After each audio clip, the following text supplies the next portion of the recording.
Hey guys, it's Matthew again, your friendly neighborhood DM, on with part 7. This is the last real page here for creating our fighter. It is the last video of this little bit here. So I just want to remind you, if you're watching, please please share, please subscribe. It all really helps. But we're going to move on to just choosing equipment or gold. That's the first question. Equipment or gold? I'm going to go ahead and choose equipment because gold just makes it like, okay, here's gold. So there's not really much to that. Equipment, there is. So we're going to go ahead and choose equipment. And listen, D&D Beyond really makes things really simple for you. I remember when I first started playing, you're flipping through pages going, okay, I got this, how much for this? It's right there.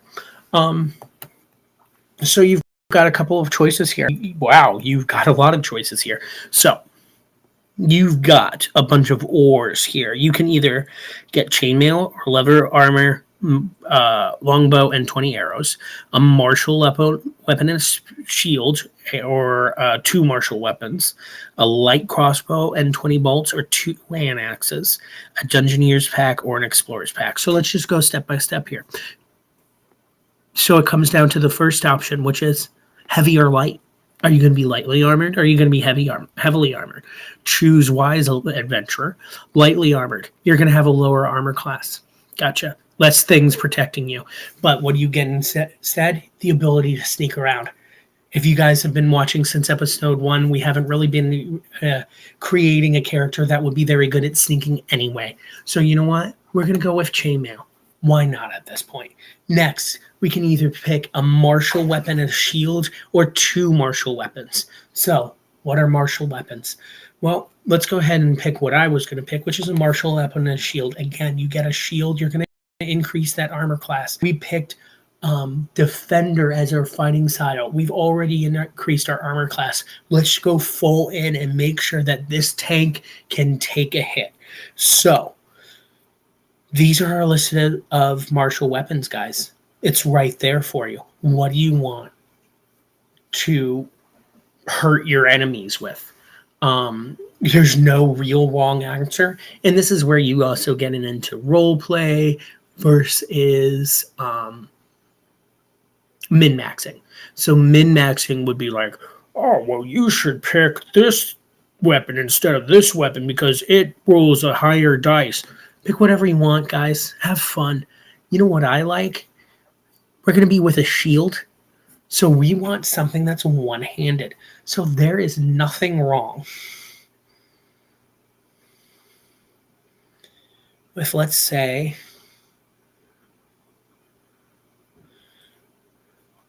we picked a slasher feat. So let's remember that. So we did pick a slasher feat. So we would be foolish not to pick something that does slashing damage, which is, gotcha. So let's go ahead and pick a longsword. Keep it simple, guys. And then we get a choice of a little crossbow and two hand axes. You can throw hand axes, but it's not like they come back to you. And there's only 2 of them. Whereas with a light crossbow, you get 20 bolts. It's always... Every character should have some sort of ranged option.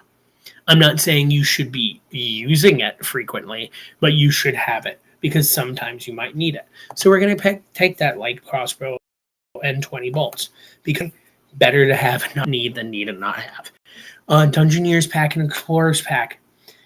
Either or, you're going to do fine. It's kind of look through them, see if there's anything in there that you care about. I'm going to pick Explorer's Pack. Soldier starting equipment. Because we picked the background of a soldier, we have some additional options. These can be used in roleplay. For instance, I like the idea of a broken blade. Maybe that blade is special, and you need to find someone special to reforge it for you. That is a side quest right there waiting to happen. Boom, we're going to pick that. Set of bone dice or a deck of cards. I already said this guy was good at dice. We might as well pick the dice set just so he has it on his person. So then you get a set of common clothes and a gold pouch containing 10 gold pieces, you're still getting gold. And then you're just going to go here and press add starting equipment. You're going to go up here. You're going to see all of your equipment, guys. But before we click next, I just want you to see where it says use and wear. While you're here, go ahead and say, I'm wearing my chainmail. I have my long sword wielded. I'm wielding my long sword. I'm wielding my shield. Okay, so you've got your chainmail on, you've got your long sword, and you got your shield. You're ready to beat something up. Just have it on you. There you go. And then we go next. Come together. We're done. We've made a character. So what we're going to do now is we're going to click View Character Sheet. This is it, guys. This is the character we've created. Granted, we kind of skipped a little bit through some of the,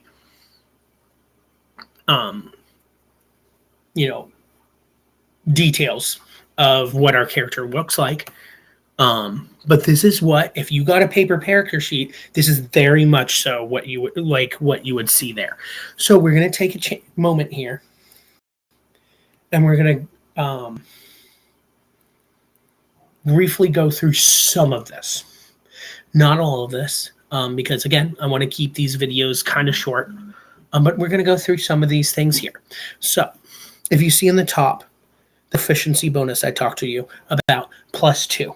We talked about that. So anytime you do something that you're proficient in, you're going to add your proficiency bonus. A lot of times, this is going to be added automatically. So don't worry about it in a lot of things. To include, you see, proficiency,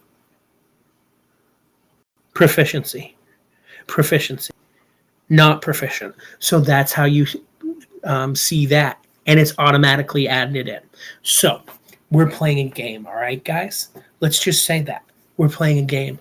You're walking through a hallway, and then all of a sudden the DM goes, you hear a click. What do you do? Now, that's very important because the way I run my games, that's how I will do this. Say, you tripped a trap. You step somewhere and you hear a click. What do? You know what I'm going to tell you to do? Roll for initiative. So you see where it says initiative right here? You're going to press that, and it's going to roll initiative for you. Boom, you got an 8. So all of the characters, all of your other your teammates are going to roll initiative, and whoever highest is going to go first. Now, I, the DM, am also going to roll initiative. That's going to be for the trap. Okay? This is just how I do it. There's different styles and ways of doing things. And the people who I'm going to ask, so there's 3 of you, let's just say. And, I'm going to go in initiative order. So the first person is going to be the person who rolled highest. You're probably the last one with an 8. So the person who rolled highest, I'm going to say, you hear a click and you hear a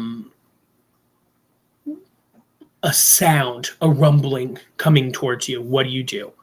And it's the rogue, and it says, I am going to look real quickly for an alcove or something that I can, put myself into. Okay. First off, I'm going to need a perception check. Give me a perception check real quick. So obviously this would be the rogue, but we're going to just say they rolled a perception check. And they had a +4, 11. So in my head, I've already decided what kind of level he needs. And I'm going to say 11, you don't see any alcoves. You don't see any place to hide. Next person on initiative. Boom. The next person goes. I'm like, okay, you hear that rolling coming towards you. What do? He's going to, well, you know what? I'm going to, I'm going to brace for impact. I'm going to find any piece of rubble or something that I can get behind, and I'm going to buffer it and try to hold, because I think a stone's coming. Okay. And you know what? I'm going to go ahead and do, because I see the rogue panicking and he hasn't found anywhere to hide. I'm going to grab him. Okay. I'm going to grab him and pull him behind with me. All right, cool. Let's say that's another fighter. Okay. So I'm just be like, all right, cool. Gotcha. So what I'm gonna need from you, that other, fighter who rolled higher than the initiative score for the trap, right? So he rolled higher than the boulder that's coming towards him. I'm going to tell him, okay, cool. So what I'm going to need from you, it's an athletics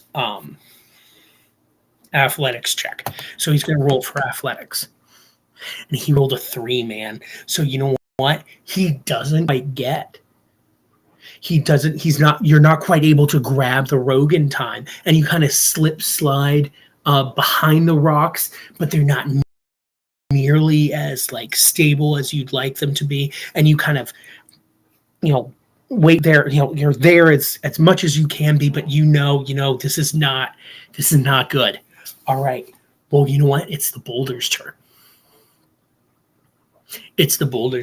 And you know what's going to happen? Well, the rogue failed his acrobatics check. So I'm going to be like, okay, so what I'm going to need you to do is give me, because you were trying to, dexterously move out of the way. I'm going to I don't know what that roll was. I'm going to need you to give me a dexterity saving throw. Now, I'm just using this character sheet. Obviously, a rogue, he's going to be proficient in dexterity, so he's going to have higher than a +3. But then he's going to roll a dexterity saving throw. He got a 20. And I'm going to say, you know what? The last second, you realize the boulder isn't quite the right size of the tunnel. So you timed it out, and as it rolled to one side, you actually slipped around it, and you were fine. Okay, the next person that's up is going to be that other fighter. Okay, and that other fighter, I'm just like, okay, you tried to shore yourself up behind these, rocks, and you realize most of it's like sandstone. It's not going to cover you, and you just don't have. You kind of slipped and fell. You don't have that good of a hold on your shield or whatever. So go ahead and give me a strength saving throw. And he's a fighter like you, so he's probably going to have a similar score as you. And you know what? He got a nat 1. And you know what that means? He's going to take some damage. And the DM's going to work out what that's going to mean as far as damage goes. And he's going to take some damage. And that's how that goes. And now it's your turn. So you just watch, the rogue just went by barely in time. The other fighter got crushed. He's screaming in pain. It sounds like he hurt his leg maybe. And then the boulder comes at you. What are you going to do? You know what? I'm going to put my shield down, and I'm just going to roar and hold firm because I didn't have time to really plan. So, okay, here we go. Another nat 1, guys. Another nat 1. And, so you just try to hold down. And as soon as that rock hits, you realize the floor you're standing on is covered in sand. You don't have any grip on your shoes, and you just slide back and fall, and that rock just rolls right over you. And that's D&D. That's most of D&D right there. And some other DMs might just have listened to how I run traps, and maybe they like them, maybe they don't. Every DM has their different style. That's how I run, particularly that type of trap. Now, combat. We're gonna do this quick and dirty because this is the last video. So it's very simple. Again, roll for initiative. To see where you go in the initiative line. The monsters are also going to roll for initiative.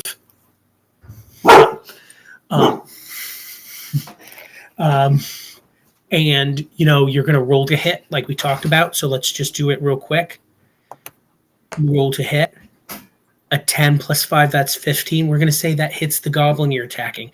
You swing your sword, you attack, and you know what you get?